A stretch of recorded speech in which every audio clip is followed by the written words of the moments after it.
नमस्कार दोस्तों, आप सभी का स्वागत है हमारे YouTube channel GS study point पे।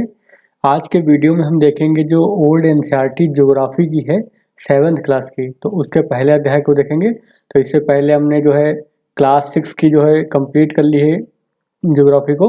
तो अगर आपने वो वीडियो नहीं देखे हैं तो आप वो वाला वीडियो देखिएगा।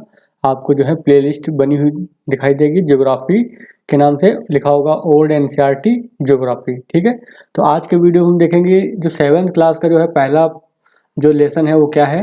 तो पहला लेसन जो इसमें दिखाया गया है, क्या दिखाया गया है, वायुमंडल को बताया गया है। ठीक है, इसमें हम देख लेते हैं एक नज़र में कि हम इस 7th क्लास में पढ़ेंगे क्या क्या, कौन कौन से टॉपिक जो है 7th क्लास में आते हैं। तो 7th क्लास में जो पहला टॉपिक दे रखा है वो क्या है, वायुमंडल और उसका तापमान। तो हम पढ़ेंगे जो है पृथ्वी के वायुमंडल के बारे में, और जो वायुमंडल में जो है तापमान को देखेंगे कहाँ पे तापमान घटता है, कहाँ पे बढ़ता है। फिर दूसरा अध्याय किससे संबंधित है, गतिशील वायु से संबंधित है।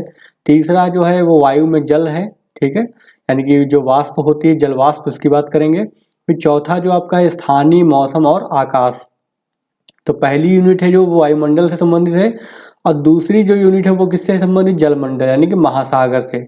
तो उसमें हम देखेंगे महासागरीय जल और उसका परिसंचरण, यानी कैसे वो मूव करता है, यानी कैसे चलता है। फिर यूनिट 3 में क्या देखेंगे, उत्तरी अमेरिका को देखेंगे। और यूनिट जो 4 है वो क्या है, यूरोप की है। ठीक है, तो इन दो महाद्वीपों को हम इस 7th क्लास के एनसीईआरटी में देखेंगे। तो आज हम पहला वीडियो स्टार्ट करेंगे लेसन 1 से, अध्याय 1 से। इसमें हम किसको देखेंगे, वायुमंडल यूनिट के पहले चैप्टर वायुमंडल और उसके तापमान को हम देखेंगे। चलिए देख लेते हैं। और यहाँ पे हम आपको बताते जाएंगे कि कौन कौन से महत्वपूर्ण बिंदु हैं, आप उनको समझते रहिएगा। हम यहाँ पे आपको कॉन्सेप्ट क्लियर कराएंगे। मेनली हमारा उद्देश्य क्या रहेगा कि हमारा जो उद्देश्य ये रहेगा कि आपके जो ज्योग्राफी उसके कॉन्सेप्ट हैं वो क्लियर हो जाए। क्योंकि आप देखेंगे जो एग्ज़ाम आता है उसमें जो स्टेट लेवल के एग्जाम होते हैं वहाँ तो फैक्ट ही पूछता है, लेकिन अगर यूपीएससी की तैयारी कर रहे हैं तो यूपीएससी के एग्जाम में वहाँ पे कॉन्सेप्ट पूछा जाता है ज़्यादातर। तो हम उस कॉन्सेप्ट को यहाँ पे क्लियर कराने का प्रयास करेंगे। ठीक है, तो देखते हैं क्या लिखा हुआ है। 7th क्लास के एनसीईआरटी में पहला चैप्टर है वायुमंडल के बारे में बताया गया है। तो वायुमंडल होता क्या है, तो वायुमंडल कुछ नहीं, जो पृथ्वी है, ठीक है, पृथ्वी के आसपास जो गैस, विभिन्न प्रकार की गैसें हैं, उनका जो संगठन है वो क्या करता है, पृथ्वी के चारों ओर घेरे रखता है। ठीक है, तो इस मंडल को, यानी कि पृथ्वी की सतह से ऊपर जो भी ये गैसों का जो घेरा है, गैसों का जो आवरण है, इसी को क्या बोलते हैं, वायुमंडल। तो वही लिखा हुआ, हमारी पृथ्वी के चारों ओर जो है वायु का क्या है, एक विशाल आवरण है, यानी कि पूरा जो है ढका हुआ है। आवरण क्या होता है, ढका हुआ, पृथ्वी को ढके हुए है ये, इसे वायुमंडल कहते हैं। पृथ्वी की जो है गुरुत्वाकर्षण शक्ति के कारण, अब वायुमंडल है क्यों, आपने देखा होगा चंद्रमा में, आपने पढ़ा होगा कि चंद्रमा पर वायुमंडल नहीं है, लेकिन पृथ्वी पर वायुमंडल है। अन्य जो बड़े बड़े ग्रह हैं वहाँ पे वायुमंडल है। तो वायुमंडल कैसे है, इसका बताया गया है कि पृथ्वी का जो गुरुत्वाकर्षण होता है, गुरुत्वाकर्षण क्या होता है, कोई जो पदार्थ या फिर पिंड होता है, तो जितना बड़ा उसका आकार होता है उतना ही अधिक क्या होता है, उसका आकर्षण बल अधिक होता है। यानी कि वस्तुओं को क्या करते हैं, वो अपने केंद्र की ओर खींचने का प्रयास करता है, और इसी को क्या बोलते हैं, गुरुत्वाकर्षण। तो पृथ्वी एक बहुत बड़ा पिंड है, इसलिए क्या है, पृथ्वी का जो गुरुत्वाकर्षण है वो अधिक है, लेकिन चंद्रमा क्या है, आकार में पृथ्वी से छोटा है, इसलिए क्या है, इसका गुरुत्वाकर्षण बहुत कम है। जिसके कारण जो है यहाँ पे जो अगर कोई गैस अगर छोड़ेंगे हम, तो वो क्या चले, वहाँ से छोड़ के अंतरिक्ष में चली जाएगी, क्योंकि उसको पकड़े रखने की क्षमता उसमें नहीं है चंद्रमा में। तो वही लिखा हुआ, पृथ्वी की क्या है, गुरुत्वाकर्षण शक्ति के कारण जो है वायुमंडल धरातल के साथ क्या रहता है, जुड़ा रहता है। और वायु जो है गैसों के छोटे छोटे अणुओं से मिलकर बनी है, ये आपने पहले ही आपको पता होगा। पदार्थ के सबसे छोटे कण को क्या बोलते हैं, अणु बोलते हैं, एटम बोलते हैं जिसको। ये अणु जो है वायु में क्या है, स्वतंत्र रूप से सभी दिशाओं में घूमते रहते हैं। वायु की सघनता, ठीक है, यानी कि डेंसिटी, एक इकाई आयतन में उपस्थित अणुओं की संख्या पर निर्भर करती है। यानी कि कोई मान लो कोई आयतन है, कोई ये, ठीक है, मान लो इसका आयतन है कुछ, और इसके अंदर कितने वायु के अणु जो है इसके अंदर हैं, वही क्या कहलाएगी, सघनता कहलाएगी। फिर धरातल के जो है निकट की वायु में अणुओं की संख्या बहुत अधिक होती है। तो इससे क्या मतलब साबित हुआ, इससे साबित ये हुआ कि धरातल यानी सरफेस के पास, पृथ्वी की सरफेस के पास क्या होगा, अधिक क्या होंगे, अणु होंगे, यानी कि डेंस होगी, सघनता अधिक होगी। इसीलिए धरातल के निकट क्या है, वायुमंडल का क्या होता है, घनत्व अधिक होता है। अब कोई चीज़ अगर सघन होगी, डेंस होगी, तो उसका घनत्व क्या, यानी डेंसिटी होगी, वो भी क्या होगी, अधिक होगी। हम धरातल से जैसे जैसे ऊपर जाते हैं, यानी कि जैसे जैसे हम सरफेस, मान लो पृथ्वी ये है, और पृथ्वी की सतह से जैसे जैसे ऊपर की ओर जाएंगे, तो क्या होगा, इसमें क्या होगा, अणुओं के बीच की दूरी अधिक होगी और इनके सघनता क्या होती जाती है, कम होती जाती है। ठीक है, तो वही लिखा हुआ है, हम धरातल से जैसे जैसे ऊपर जाते हैं, ठीक है, अणुओं के क्या है, बीच की दूरी बढ़ती जाती है। इस कारण क्या है, वायु क्या होती है, विरल हो जाती है, यानी कि कम डेंस है, अर्थात उसका घनत्व कम हो जाएगा। तो वही लिखा हुआ है। फिर वायु का संगठन। अब संगठन का मतलब क्या है कि जो वायु है पृथ्वी के चारों ओर, वो क्या है, विभिन्न गैसों से मिलकर बनी हुई है। ठीक है, तो संगठन में हम इस चीज को देखेंगे कि कौन कौन सी गैसों से मिल करके जो है पूरा वायुमंडल बना हुआ है। तो यही लिखा हुआ है कि वायु जो है क्या, विभिन्न गैसों का क्या है, एक मिश्रण है। तो कभी पूछा है कि वायु क्या है, तो वायु क्या है, गैसों का मिश्रण है। ठीक है, वायु में क्या है, अलग अलग विभिन्न प्रकार की क्या होती है, गैसें पाई जाती हैं, जैसे, और इनमें जो अनुपात है उनका वो भी समान नहीं, यानी कि कोई गैस ज़्यादा मात्रा में पाई जाती है और कोई गैस कम मात्रा में पाई जाती है। वायु में जो है दो मुख्य गैसें हैं, जो पूरा वायु है हमारी, उसमें दो मुख्य गैसें हैं। पहली कौन सी, इनमें से एक है नाइट्रोजन, इसका रासायनिक नाम क्या होता है, N2। ठीक है, तो ये हो गया नाइट्रोजन, इसकी मात्रा कितनी होगी, लगभग जो है 78% होती है ये। फिर दूसरी जो है मुख्य गैस कौन सी होगी, ऑक्सीजन, तो इसका रासायनिक नाम आपको पता होगा, ऑक्सीजन का क्या होता है, O2 होती है, और ये लगभग कितना परसेंट होती है, 21% होती है, 21% होती है। शेष क्या है, शेष 1% में जो बचा, यानी कि जो उसमें क्या है, आर्गन है, कार्बन डाइऑक्साइड यानी CO2 हो गई, और साथ में जो अन्य गैसें होती हैं, जैसे वो गैसें यहाँ पे पाई जाती हैं। ठीक है, तो वही लिखा है कि वायु का संगठन करने वाली मुख्य गैसों के नाम देखना है हमको है। तो आप मैप में भी देख सकते हैं, यहाँ पर चित्र में दे रखा होता है, तो उसमें जो बताया गया है कि ऑर्गन हो गई, CO2 हो गई, और ओजोन हो गई, और जलवाष्प हो गई, ये मुख्य गैसें 1% के अंदर ही मिलती हैं सारी। फिर लिखा हुआ ये सभी गैसें हमारे लिए क्या है, बहुत महत्वपूर्ण हैं, और वायु का संगठन करने वाली जो है मुख्य गैसों के नाम चित्र में पढ़िए। तो हमने ऊपर देखा था अभी चित्र, तो मुख्य वहाँ पे दे रखी थी, नाइट्रोजन दे रखी थी और ऑक्सीजन दे रखी थी मुख्य गैस। फिर क्या कह रहा है कि आप जानते ही हैं कि हम ऑक्सीजन के बिना सांस नहीं ले सकते हैं। इसी तरह अपना भोजन बनाने के लिए पौधों को क्या चाहिए होती है, कार्बन डाइऑक्साइड चाहिए होती है। तो आपको पता है कि जो पौधे होते हैं वो प्रकाश संश्लेषण में क्या करते हैं, कार्बन डाइऑक्साइड को लेते हैं और प्रकाश संश्लेषण की क्रिया के माध्यम से ऑक्सीजन को निकालते हैं या छोड़ते हैं। फिर अब यहाँ पे देखिए मैप में भी दिखा रखा है कुछ, यहाँ पे दिखा रखा है वायुमंडल के विभिन्न परतों को दिखाया गया है। ठीक है, तो इसके बाद हम ये देखेंगे विभिन्न परतें जो हैं। तो सबसे ये बहुत ही इंपॉर्टेंट है, और इसमें क्या है, विभिन्न परतों में देख लीजिए, सबसे नीचे कौन सी पाई जाती है, क्षोभ मंडल। कभी कभी इनका क्रम पूछा जाता है, नीचे से ऊपर या फिर ऊपर से नीचे, तो हमको ध्यान रखना है क्षोभ मंडल सबसे नीचे मिलेगा। उसके बाद क्या मिलेगा, समताप मंडल मिलेगा, इसको हम आगे डिटेल में पढ़ेंगे, अभी केवल नाम याद रखिएगा।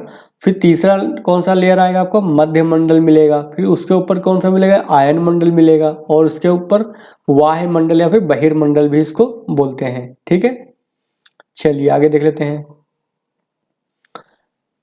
अब देखिए वायुमंडल की परतें, तो हमने अभी जो चित्र में देखी हैं उसी की बात कर रहेगा। यहाँ पर वायुमंडल की क्या है, परतें पाई जाती हैं, यानी कि वायुमंडल जो है उनको हम विभिन्न परतों में बांट सकते हैं। तो वायुमंडल को जो है मोटे तौर पर 4 परत, ठीक है, 4 परतों में विभाजित किया जा सकता है। ये 4 परतें कौन सी है, अभी हमने देखा क्षोभ मंडल देखा, हमने समताप मंडल देखा, मध्य मंडल देखा और वाह्य मंडल देखा।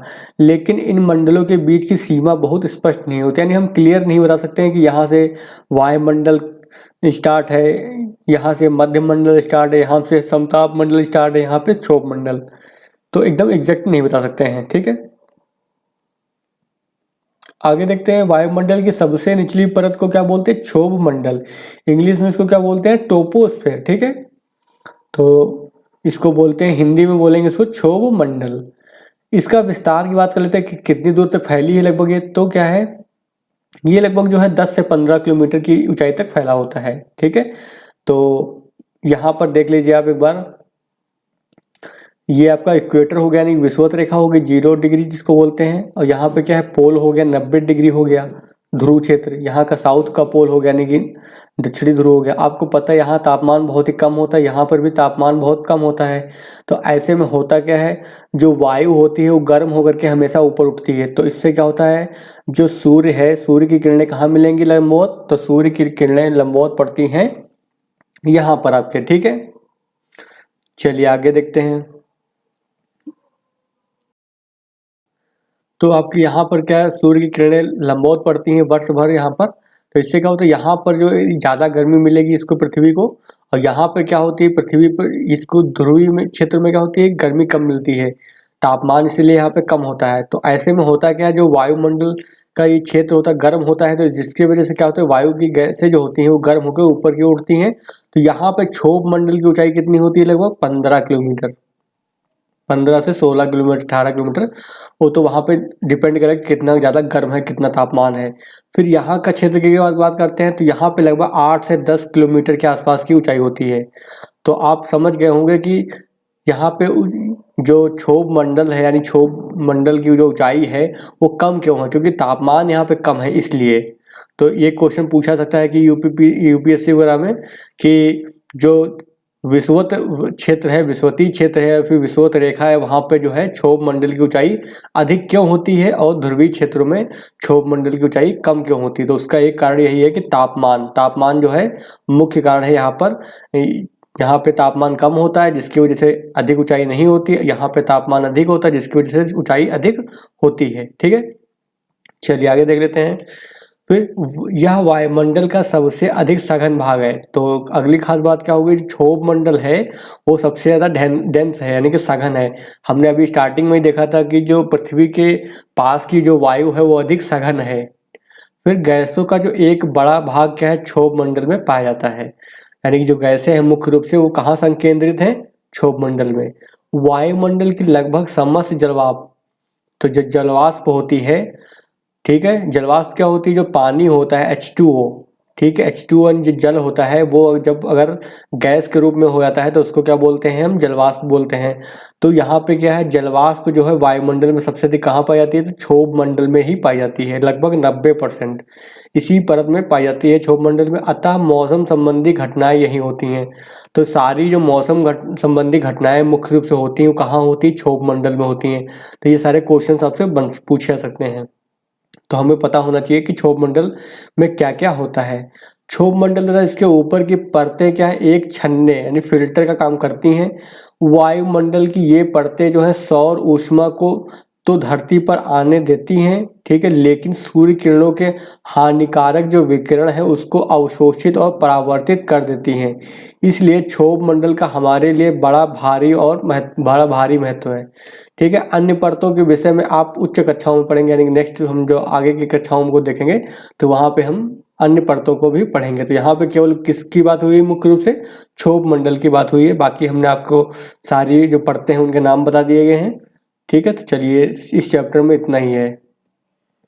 अब आगे दे रखा है कि वायुमंडल जो है गर्म कैसे होता है।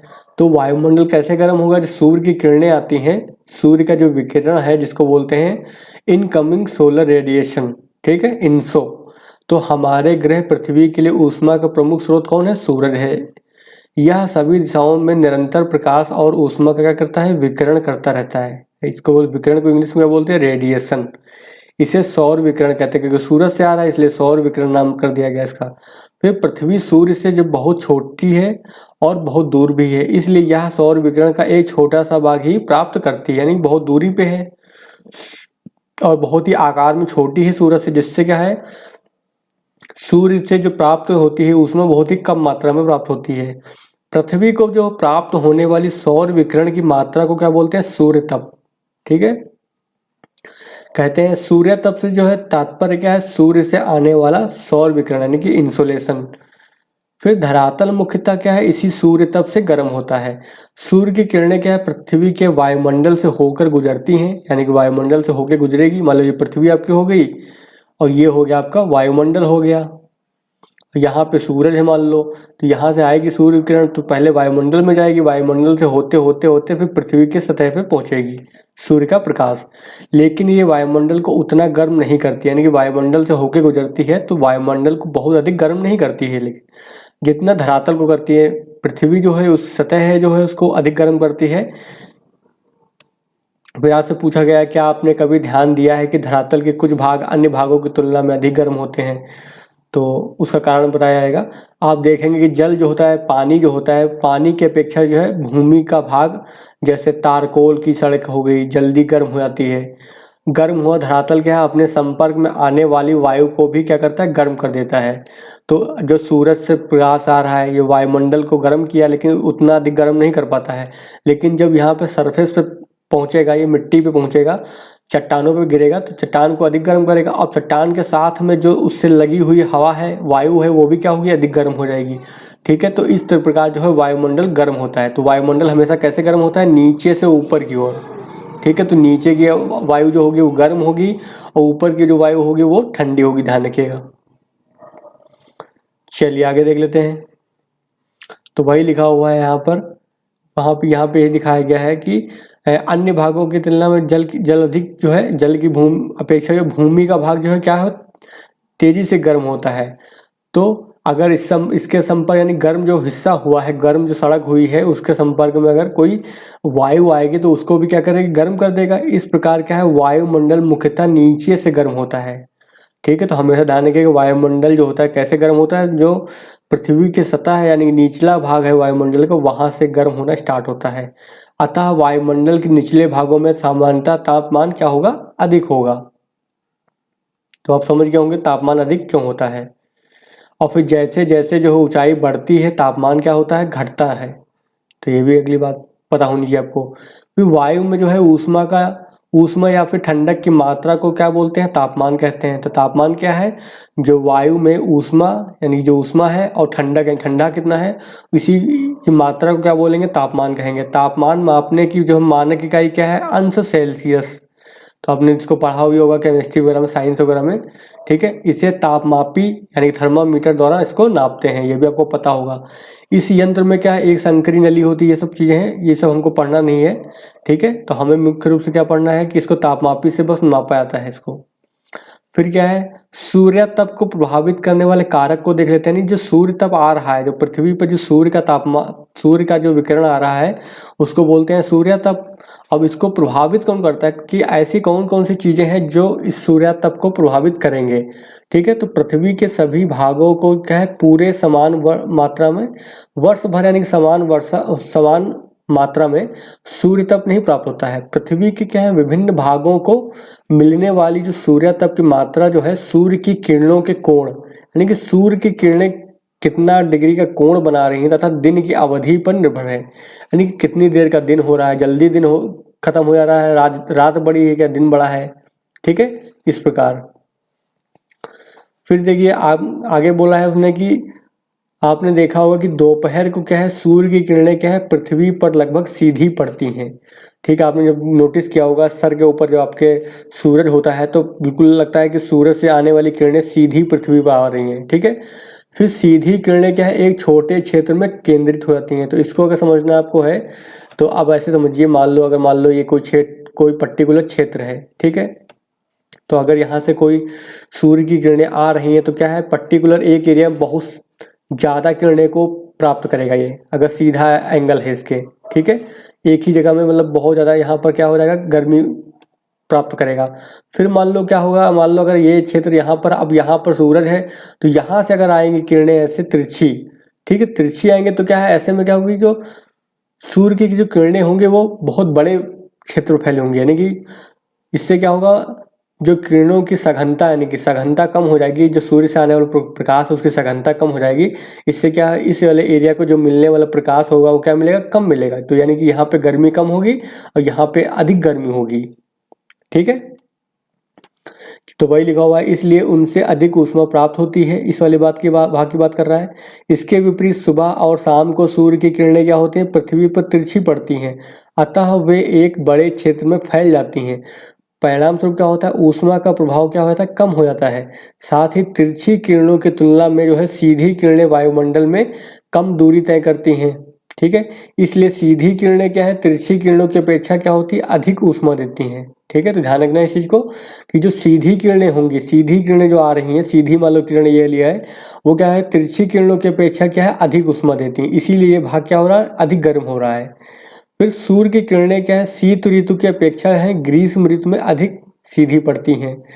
धरातल पर जो पड़ने वाला सूर्य की किरणों का कोण क्या है, अक्षांश के साथ भी बदलता है, यानी कि जो अक्षांश होते हैं 0 डिग्री होता है, ये 90 डिग्री होता है, यहाँ पे 60 डिग्री होगा, ठीक है, यहाँ पे 23.5 डिग्री होगा। तो ऐसे जो है इनमें परिवर्तन होता है अक्षांश के साथ। तो इनके सूर्य से आने वाली किरणें हैं तो यहाँ पे सीधी पड़ेगी, अब यही किरण यहाँ पे पड़ेगी, तिरछी पड़ी, और गया इधर तो और तिरछी होगी, और गया तो और तिरछी होगी, और गया तो और तिरछी हो जाएगी। तो यहाँ पे सबसे ज़्यादा तिरछी पड़ेगी, तो सबसे कम ऊर्जा कहाँ मिलेगी, ऊष्मा कहाँ मिलेगी, यहाँ सबसे कम मिलेगी, सबसे ज़्यादा कहाँ मिलेगी, यहाँ पे सबसे अधिक मिलेगी। इसीलिए इस वाले भाग में क्या होगी, अधिक गर्मी होगी, इस वाले भाग में गर्मी कम होगी। चलिए आगे देख लेते हैं, आगे क्या कह रहा है, आगे ये बोल रहा है निम्न अक्षांश, यानी कि जो निम्न अक्षांश है, निम्न अक्षांशों पर सूर्य की किरणें क्या है, लगभग लंबवत पड़ती है। तो निम्न अक्षांश की बात कर रहा है, इसका मतलब 0 डिग्री, यानी जो इक्वेटर रेखा है, यानी यहाँ की बात कर रहा है, ये 0 है ना इसलिए निम्न है, ये 90 डिग्री होता है इसलिए उच्च बोलते हैं इसको। तो निम्न अक्षांश पर क्या है, सूर्य की किरणें लंबवत पड़ती हैं, जैसे जैसे हम ध्रुवों की ओर जाते हैं सूर्य की किरणें अधिक तिरछी होती जाती है। चाहे हम इधर की ओर जाएं और चाहे हम इधर की ओर जाएं, तो सूर्य की किरणें क्या होंगी, यहाँ से आने वाली तिरछी होंगी, ठीक है। तो इससे क्या होगा, यहाँ पे गर्मी कम पड़ेगी, यहाँ पे गर्मी अधिक होगी, यहाँ पे गर्मी कम होगी। फिर किसी स्थान पर जो है प्राप्त होने वाले सूर्यातप की मात्रा को निर्धारित करने वाला दूसरा प्रमुख कारक क्या है, तो एक कारक तो हमने ये देख लिया। दूसरा क्या है, सूर्य के प्रकाश की अवधि, यानी कितने समय के लिए सूर्य वहां पे अपने प्रकाश को दे रहा है। तो ग्रीष्म ऋतु में क्या है, दिन बड़े तथा रातें क्या होती, छोटी होती हैं। इसके विपरीत क्या है, शीत ऋतु में जो ठंडी आती है, तो शीत ऋतु में रातें लंबी होती हैं और दिन छोटे होते हैं। तो आपने पढ़ा भी होगा ये सब चीजें। तो इसलिए शीत ऋतु की अपेक्षा जो है ग्रीष्म ऋतु में क्या है, सूर्यातप अधिक मात्रा में मिलता है। अब जाहिर सी बात, सूर्यातप जब ज़्यादा मिलेगा तो ज़्यादा गर्मी होगी, इसीलिए ग्रीष्म काल में अधिक गर्मी होती है। इस प्रकार जो है धरातल पर प्राप्त होने वाली सूर्यातप की मात्रा जो है समय और स्थान के अनुसार क्या होता है, बदलता है और परिवर्तनशील होता है, ठीक है। आगे दे रखा है तापमान और वितरण, ठीक है। तो जो तापमान का वितरण हम देखेंगे, तापमान का वितरण कहाँ कहाँ पे होता है, और ऊष्मा कटिबंध, यानी कि जो कटिबंध क्षेत्र होते हैं उनको देखेंगे। तो पृथ्वी पर क्या है, प्राप्त सूर्यातप की मात्रा और तापमान के वितरण में क्या है, निकट का संबंध है। जहाँ सूर्यतप अधिक मिलेगा वहाँ पे तापमान अधिक होगा, जहाँ सूर्यतप कम मिलेगा वहाँ पे तापमान भी कम होगा। तो सीधे सीधे संबंध पाया जाता है। सामान्यतः क्या, तापमान विषुवत वृत्त, यानी जो ये इक्वेटर लाइन है इसको बोलते हैं विषुवत वृत्त, 0 डिग्री, इधर से जो है इधर की ओर क्या होगा, कम होगा, इधर की ओर भी कम होगा। तो वही लिखा हुआ है, विषुवत वृत्त से ध्रुवों की ओर घटता जाता है। पृथ्वी पर जो ऊष्मा के 3 कटिबंध पाए जाते हैं, यानी कटिबंध का मतलब पर्टिकुलर क्षेत्र है वो, ठीक है। और जिन्हें इसमें दिखाया गया है 1.4 में, इसमें पृथ्वी की ऊष्मा कटिबंध दिखाए गए हैं। अब देखिए यहाँ पर क्या, यहाँ पे वर्ष भर बहुत ही ठंडी रहती है, इसको बोलते हैं शीत कटिबंध, ठीक है, शीत कटिबंध। तो दक्षिण में है तो इसका नाम क्या हो जाएगा, दक्षिणी शीत कटिबंध। फिर अगर उत्तर की बात करें तो उत्तर वाले का नाम क्या हो जाएगा, उत्तरी शीत कटिबंध, क्योंकि यहाँ पे हमेशा वर्ष भर ठंडी पड़ती है, बहुत ज़्यादा बर्फ हमेशा जमी रहती है। फिर यहाँ पे कर्क रेखा आपकी क्या होगी, ये कर्क रेखा आपकी है, ठीक है, 23.5 डिग्री। और यहाँ पे आपकी मकर रेखा है, ठीक है। तो इन दोनों के बीच पे क्या होता है, सूर्य की स्थिति जो है लंबवत पड़ती रहती है समय के साथ। इससे क्या होता है, ये क्षेत्र जो है बहुत अधिक गर्म हो जाता है। अब गर्म हो गया तो उसका नाम क्या रखेंगे हम, उष्ण कटिबंध। तो इसका नाम क्या हो गया, उष्ण। फिर ये वाला जो कटिबंध होगा, ये कटिबंध जो बचे इधर, ये इधर दक्षिणी गोलार्ध का हो गया, ये वाला उत्तरी गोलार्ध का हो गया। तो अब ये क्या है, ठंडे और गर्म के बीच है। तो ठंडे और गर्म के बीच में होगा तो क्या हम इसका नाम रख देंगे, शीतोष्ण, यानी शीत भी है उष्ण भी है, दोनों है। तो शीतोष्ण कटिबंध, तो ये आपको कटिबंध मिल गया आपके। ये हो गया शीत कटिबंध, शीतोष्ण कटिबंध, और तीसरा क्या हो गया, उष्ण कटिबंध। तो यही पृथ्वी पर जो है मुख्य रूप से 3 कटिबंध पाए जाते हैं, ठीक है। चलिए आगे देख लेते हैं। आगे देखिए वही लिखा हुआ सब, अब तो वही जो हमने पढ़ाया अभी ऊपर। लिखा है 23 डिग्री 30 मिनट उत्तरी तथा 23 डिग्री 30 मिनट दक्षिणी अक्षांशों के बीच का क्षेत्र उष्ण कटिबंध कहलाता है। अभी हमने बताया है एक वर्ष में जो है सूर्य की आभासी गति इन्हीं दो अक्षांशों के बीच होती है। यानी सूर्य की स्थिति क्या होती है पूरे साल भर में, कभी सूर्य क्या होगा इक्वेटर पे होगा, यानी 0 डिग्री पे होगा सूरज लंबवत, कभी क्या होगा 23.5 डिग्री यहाँ पे यानी कर्क रेखा पर यहाँ पे लंबवत हो जाएगा, कभी क्या हो जाएगा ये यहाँ पे मकर रेखा पे लंबवत हो जाएगा। तो सूर्य की स्थिति जो है यहीं पे इसी यानी कटिबंध यानी ये जो उष्ण कटिबंध का क्षेत्र है कर्क रेखा से लेकर मकर रेखा, इन्हीं के बीच में क्या होती है बदलती रहती है। तो अगर इस क्षेत्र के सामने सूरज है तो यहाँ गर्मी पड़ेगी, इस क्षेत्र के सामने है यहाँ गर्मी पड़ेगी, इस क्षेत्र के सामने सूरज है तो यहाँ पे गर्मी पड़ेगी। अब आपके मन में क्वेश्चन उठ रहा होगा कि ये जो इसकी स्थिति है परिवर्तनशील क्यों हो रही है, तो उसका मुख्य कारण क्या है, जो पृथ्वी ऐसे झुकी हुई है ना, ये 23.5 डिग्री पे अपने अक्ष पे झुकी हुई है, इस वजह से जो है ऐसा होता है। ठीक है, इसको हम आगे वाले वीडियोस में देखेंगे भी, एक चैप्टर में दिया भी होगा ये। ठीक है, तो चलिए आज हम ये चैप्टर की बात करेंगे, केवल अलग से नहीं पढ़ेंगे कुछ। तो आगे लिखा हुआ परिणाम स्वरूप क्या है, इस कटिबंध में सूर्य की किरणें पूरे वर्ष लगभग सीधी रेखा में पड़ती हैं, अतः उष्ण कटिबंध में सबसे अधिक सूर्यातप प्राप्त होता है। तो हमें पता हो गया कि सबसे ज्यादा सूर्यातप कहाँ पे प्राप्त होगा, और यह बहुत गर्म रहता है। जब ज्यादा सूर्यातप प्राप्त होगा तो ज्यादा जाहिर सी बात गर्म रहेगा। फिर 66 डिग्री 30 मिनट उत्तरी अक्षांश यानी उत्तर ध्रुव तथा 66 डिग्री 30 मिनट दक्षिणी अक्षांश और दक्षिणी ध्रुव के जो बीच के कटिबंध को क्या बोलते हैं, सूर्यातप को मिलने वाली मात्रा सबसे कम है, यानी इन क्षेत्रों में सूर्यातप कम मिलता है। इस कारण ये कटिबंध कैसे होंगे, शीत कटिबंध होंगे और शीतोष्ण कटिबंध होंगे। ठीक है, तो वही बहुत ही ठंडे होते हैं और इन्हें क्या बोलते हैं, शीत कटिबंध कहते हैं। तो वही लिखा, इन्हें शीत कटिबंध कहते हैं। फिर ऊष्मा कटिबंध तथा शीत कटिबंध के मध्य यानी उष्ण, यहाँ गलत लिखा हुआ है, उष्ण लिख लो इसको, उष्ण कटिबंध तथा शीत कटिबंधों के मध्य के क्षेत्र में तापमान जो है सामान्य रहता है, अर्थात ये ना तो ज्यादा गर्म है और ना ही ज्यादा ठंडे। इन्हें क्या बोलते हैं, शीतोष्ण कटिबंध। तो हमने आपको स्टार्टिंग में ही बता दिया था इसके बारे में। चलिए आगे देख लेते हैं। अब उसमें बताया गया है, जो चित्र में ऊपर बताया गया उसी के बारे में बताया गया है। तो आपने क्या देखा, यहाँ से ऊपर दिए गए विवरण से यह स्पष्ट हो जाता है कि अक्षांश यानी जो अक्षांश की रेखाएं होती हैं, अक्षांश में वृद्धि के साथ क्या है तापमान घटने लगता है। तो जैसे 0 डिग्री था, 0 से गए हम 23.5 पे गए, 23.5 डिग्री पे गए, आगे गए 45 डिग्री गए, 60 गए, आगे जाएंगे 90 डिग्री जाएंगे। तो जैसे जैसे क्या हो रहा है, अक्षांश बढ़ रहे हैं तो तापमान में क्या हो रही, कमी आ रही है। ठीक है, तो वही लिखा हुआ है। फिर हम जैसे जैसे विषुववृत्त से दूर जाते हैं ठंड बढ़ती जाती है। इससे यह भी स्पष्ट हो जाता है कि अफ्रीका और एशिया के जो विषुवतीय प्रदेशों की तुलना में साइबेरिया ठंडा क्यों है। तो हमको पता चल गया ठंडा कहाँ पे अधिक होगा और वहाँ पे ठंडा है तो क्यों है। फिर या मास्को यानी जो रूस की राजधानी मास्को है में दिल्ली की अपेक्षा अधिक ठंड क्यों पड़ती है। तो ये भी आपको पता हो गया होगा, क्योंकि दिल्ली जो है वो कहाँ पड़ेगा, आपका अक्षांश से यहाँ पे पड़ेगा, इधर पड़ेगा, कर्क रेखा से थोड़ा दूर पर पड़ेगा। ठीक है, 25 डिग्री के आसपास पड़ेगा। और ये मास्को जो है लगभग कहाँ पड़ेगा, वो लगभग 66.5 के आसपास पड़ेगा।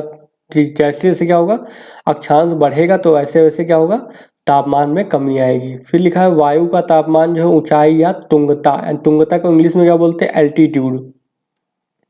तो वही लिखा हुआ वायु का तापमान जो है ऊंचाई बढ़ने के साथ भी घटता रहता है, यानी जैसे जैसे हम अक्षांश की ओर जा रहे हैं उच्च अक्षांश में तब तापमान कम होता है। अगर ऐसे ही क्या है पृथ्वी के सतह से अगर ऊपर जाएंगे हम तो भी क्या होगा तापमान में क्या होगी, कमी आएगी। यानी सबसे गर्म जो हवा होगी नीचे होगी, उसके ऊपर ठंडी हवा होगी। फिर तापमान में यह ह्रास कभी विशेष रूप से वायुमंडल की निचली परतों में होता है। तापमान के जो क्या है इस परिवर्तन का अनुभव आप मैदानी भाग से पर्वतीय क्षेत्रों पर जाते हुए या पर्वतों से मैदानी भाग में आते हुए कर सकते हैं। यानी ये तापमान में परिवर्तन हो रहा है, क्योंकि वहाँ पे ऊंचाई जैसे जैसे परिवर्तन होगी वहाँ पे तापमान में अंतर आएगा। फिर देखिए, फिर आगे लिखा हुआ है कि सामान्यता जो यानी सामान्य रूप से जो है तापमान प्रति 165 मीटर ऊंचाई पर 1 डिग्री सेल्सियस की दर से कम होता है। यानी कहने का मतलब ये हुआ, मान लो इस एरिया में खड़े हो यहाँ पर, अगर हम यहाँ से ऊपर जाएंगे 165 मीटर की ऊंचाई पर, ठीक है, 165 मीटर ऊंचे गए हम। तो यहाँ पे अगर ज़मीन पे तापमान कितना है, 25 डिग्री सेल्सियस तापमान है, तो 165 मीटर की ऊंचाई पर अगर जब पहुँचेंगे तो यहाँ पे तापमान कितना हो जाएगा, 1 डिग्री सेंटीग्रेड कम हो जाएगा, यानी कि 24 हो जाएगा, 24 डिग्री सेंटीग्रेड। और ऊपर जाएंगे 165 मीटर ऊपर जाएंगे इससे, तो फिर कितना हो जाएगा, 23 हो जाएगा। ऐसे ऐसे घटता जाएगा हमेशा। तो वही लिखा, सामान्यतः जो तापमान है वो 165 मीटर प्रति ऊंचाई, यानी 165 मीटर की ऊंचाई पे 1 डिग्री सेंटीग्रेड कम हो जाता है। इससे यह स्पष्ट हो जाता है कि शिमला लुधियाना की अपेक्षा ठंडा क्यों है, क्योंकि शिमला जो है क्या है, ऊंचाई पर बसा हुआ क्षेत्र है, और लुधियाना जो है वो कम ऊंचाई पर है। इसकी वजह से क्या है, यहाँ पे तापमान कम होगा, यहाँ पे तापमान अधिक होगा।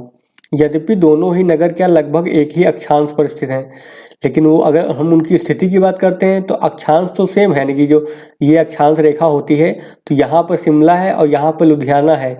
लेकिन तो इस हिसाब से ये होना चाहिए कि तापमान तो अक्षांश पर निर्भर करता है, तो तापमान दोनों बराबर होना चाहिए। लेकिन क्या है, ये शिमला जो है पहाड़ी एरिया है, तो पहाड़ी एरिया है, ऊंचा एरिया है, इसलिए जो है लुधियाना में तापमान अगर 24 डिग्री सेंटीग्रेड है, तो शिमला में यहाँ पे हो सकता है, यहाँ पे कितना हो सकता है, 18 ही डिग्री हो, मतलब यानी कम और होगा तापमान। तो कहने का मतलब यहाँ पे तापमान कम क्यों है, क्योंकि ऊंचाई की वजह से। तो शिमला आपको पता है पहाड़ी एरिया है, जो ऊंचा एरिया है, तो इसके लिए जो है यहाँ पे तापमान कम होगा। फिर लिखा है, तापमान को प्रभावित करने वाला अन्य कारक कौन है। तो हमने देख लिया तापमान को ऊंचाई भी प्रभावित करती है। दूसरा अन्य कारक कौन सा है, किसी भी स्थान की समुद्र से दूरी। तो आप मान लो ये हमको भारत का अगर मैप रफली मान लेते हैं अगर ये, तो समुद्र से दूरी का मतलब क्या है, यानी ये आपका क्या होगा, अरब सागर हो गया, ठीक है। यहाँ पे बंगाल की खाड़ी हो गई, ठीक है, ये अरब सागर हो गई, ये बंगाल की खाड़ी हो गई। अब देखिए यहाँ पे मुंबई है मान लो ये, तो मुंबई का तापमान कुछ और होगा। जैसे जैसे हम अंदर जाएंगे दिल्ली की ओर, ठीक है, दिल्ली मान लो यहाँ पहुँच गया आप, तो यहाँ पे तापमान अलग होगा। तो जैसे जैसे समुद्र से यानी दूरी, यानी यहाँ पे यहाँ से अगर हम देखते हैं तो समुद्र बहुत दूर हो गया ना यहाँ से, और यहाँ मुंबई के पास समुद्र उसके पास में ही, क्योंकि उसका तटीय क्षेत्र उसी से जुड़ा हुआ है, मुंबई से, महाराष्ट्र से। तो ऐसे में यहाँ का जो तापमान होगा वो अलग होगा कंपेयर टू यहाँ के, ठीक है। तो वही लिखा हुआ है, जो समुद्र से दूरी भी जो है तापमान को क्या करती है, प्रभावित करती है। चूंकि आपको पता है जल जो होता है, जो जलीय क्षेत्र होता है वो स्थल की अपेक्षा धीरे गर्म होता है और धीरे ठंडा होता है। तो आप हमेशा इसको ध्यान रखिए कि जल पानी होता है वो देर, उसकी खास बात एक होती है कि वो देर से गर्म होगा और देर से ठंडा होगा। और पृथ्वी की बात करते हैं तो पृथ्वी जो होती है वो जल्दी गर्म होती है और जल्दी ठंडी होती है, ठीक है। तो जो रेतीली क्षेत्र होते हैं, जैसे राजस्थान का रेगिस्तान हो गया, तो जल्दी वो गर्म भी होगा लेकिन उतनी ही जल्दी वो ठंडा भी होता है। लेकिन जल की खास बात क्या है, जल देर से गर्म होता है लेकिन देर से ठंडा भी होता है, तो इसको ध्यान रखिएगा। तो वही लिखा हुआ, जल थल की अपेक्षा जो है धीरे धीरे गर्म या ठंडा होता है। अतः इसके ऊपर की जो वायु भी क्या है, वो ठीक उसी तरह गर्म या ठंडी होती है।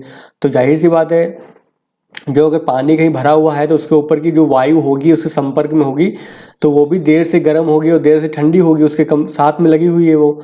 और जब स्थल क्षेत्र हो गया, मतलब कोई धरातली क्षेत्र हो गया, वहाँ की अगर वायु उसके ऊपर है, मान लो रेगिस्तान एरिया हो गया मान लो ये, तो वहाँ की जो वायु होगी तेजी से गर्म होगी और तेजी से ठंडी भी होगी, लेकिन उसके संपर्क में आकर के, ठीक है।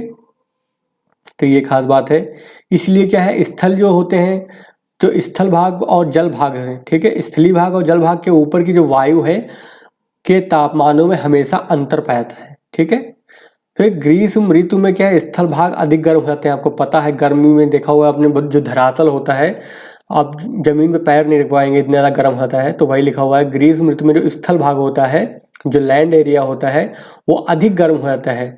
इसके कारण होता क्या है, इसके ऊपर की जो वायु होती है वो भी गर्म हो जाती है उसके कॉन्टेक्ट में आकर के, और ऊपर उठने लगती है, ठीक है। जाहिर सी बात है, गर्म होगी हवा तो कहाँ जाएगी, ऊपर की उठेगी वो।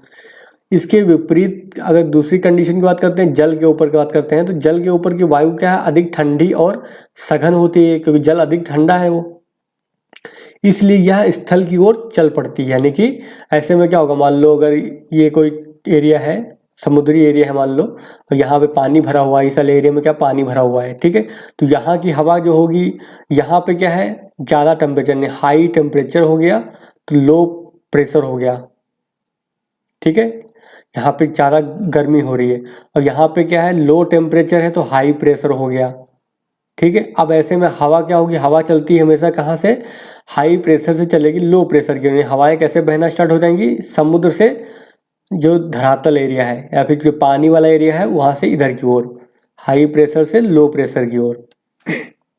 तो वही लिखा हुआ है, इसलिए यह स्थल की ओर चल पड़ते हैं। जो हवा है कहाँ चलेगी, हाई प्रेशर से लो प्रेशर की ओर। और समुद्र के निकटवर्ती स्थल है, जो यहाँ का आसपास का एरिया है, ये क्षेत्र का जो है, क्षेत्र को क्या करेगी, ठंडा कर देती है। क्योंकि ये हवा कैसी ठंडी है ना, समुद्र के ऊपर से आ रही है तो ठंडी है। यही कारण है कि समुद्र के निकटवर्ती स्थान जो होते हैं, यानी कि समुद्र के आसपास का जो एरिया होता है, ग्रीष्म और शीत ऋतुओं के तापमान में बहुत कम अंतर रहता है। यानी यहाँ पे ऐसा नहीं कि बहुत ज़्यादा ठंडी पड़ने लगे, बहुत ज़्यादा गर्मी पड़ने लगे, यहाँ पे हमेशा एक जैसा मौसम बना रहता है। ऐसे स्थानों में जो है तापमान वर्ष भर लगभग एक समान होता है, वही बता दिया हमने आपको। फिर और वे स्थान समुद्री जलवायु का आनंद लेते हैं। तो आपने देखा होगा महाराष्ट्र हो गया, गोवा हो गया, जो तटीय क्षेत्र होते हैं वहाँ पे एक जैसी ही वर्ष भर वहाँ पे मौसम वहाँ पे वर्ष भर एक जैसा ही रहता है। चलिए आगे देख लेते हैं। इसके वो अपोजिट यानी इसके विपरीत क्या है, जो आंतरिक भाग होते हैं, अंदर का एरिया, जैसे दिल्ली आप ले लो, राजस्थान ले लो, जो समुद्र से बहुत दूर है, वहाँ पे क्या है, ग्रीष्म और शीत ऋतुओं के तापमान में बहुत अधिक अंतर पाया जाएगा। गर्मी आएगी तो यहाँ पे कितना हो जाएगा, 48 डिग्री तापमान पहुँच जाएगा। ठंडी आएगी तो यहाँ पे कितना हो जाएगा, 1 डिग्री तापमान पहुँच जाएगा। यानी बहुत बड़ा अंतर आ गया ना, ठीक है। तो इतना बड़ा अंतर आ जाता है, गर्मी में बहुत ज़्यादा गर्मी होगी, ठंडी में बहुत ज़्यादा ठंडी हो जाती है, ठीक है। ऐसे स्थानों की जलवायु को क्या बोलते हैं, महाद्वीपीय जलवायु कहते हैं, ठीक है। तो यहाँ की जो जलवायु कैसी हो, महाद्वीपीय जलवायु कहते हैं। इसके तापमान में क्या होती है, भारी विषमता पाई जाती है, क्योंकि कभी 48 डिग्री पहुँच गया, कभी 1 डिग्री पहुँच गया, तो बहुत बड़ा अंतर आ गया ना दोनों में। तो इसको क्या बोलते हैं, भारी विषमता पाई जाती है। इसलिए जो महाद्वीपीय जलवायु को क्या बोलते हैं, विषम जलवायु भी कहते हैं। तो समझ गए होंगे विषम जलवायु क्यों कहते हैं। अब आप समझ गए होंगे कि मुंबई कोलकाता की तुलना में जो है दिल्ली ग्रीष्म ऋतु में अधिक गर्म और शीत ऋतु में अधिक ठंडी क्यों रहती है। तो हमने आपको यहाँ पे पूरा बता दिया, ठीक है। तो ये रहा आपका आज का पहला चैप्टर, वायुमंडल, ठीक है। आप आई आपको ये अच्छे समझ में आ गया होगा। मेरा मेन उद्देश्य यही था कि आपको अच्छे से समझ में आ जाए। तो अगर आपको वीडियो पसंद आया है, यहाँ तक देखा है आपने, तो वीडियो को लाइक जरूर कर दीजिएगा। और चैनल पर अगर नए हैं आप तो क्या करेंगे, चैनल को सब्सक्राइब कर दीजिएगा, ताकि आपको जो आने वाले वीडियो हैं उनका नोटिफिकेशन प्राप्त हो सके। तो चलिए आज का वीडियो में ही ख़त्म करते हैं, मिलते हैं फिर नेक्स्ट वीडियो में।